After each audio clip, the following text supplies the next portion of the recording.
What's going on, guys? How you doing? This is Kendrick, the sports guy with TFG Sports Media, with some Tokyo Olympic news and some news concerning an American athlete. But before we get to that, if you could, click and subscribe to TFG Sports Media.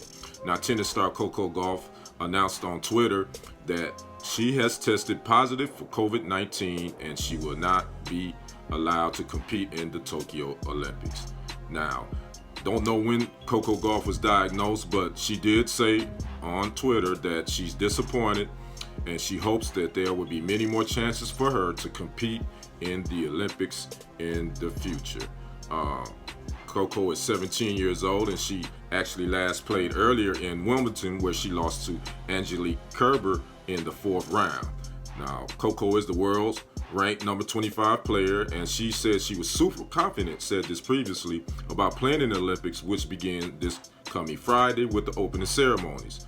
Now, on a side note, there have already been some other COVID-19 cases confirmed. Six British athletes are isolating in Tokyo after being identified as close contacts to an individual who tested positive for COVID-19. And also, two South African soccer players in the Olympic Village tested positive as well. So there you have it. You know, I had said previously that I thought this Tokyo Olympics shouldn't have been had at this moment. I thought they maybe should have postponed it and pushed it back, even though it's a year later and these Olympics supposed to happen last year. But I will say that I think, you know, this Olympics will go down in history as one of the most interesting. And it's going to be very, very different. Obviously, there's not going to be any spectators. So the athletes already have to adjust to that. Now you got these COVID-19 positive tests coming back from others. And so the concern of protecting those athletes in the Olympic Village. I know they're supposed to have their own isolation, but you already got two athletes there that's tested positive for COVID-19.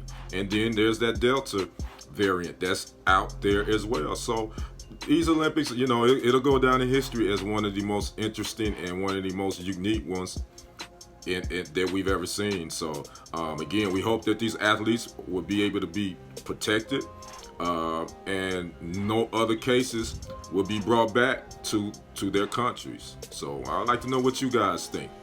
Leave a comment and subscribe below.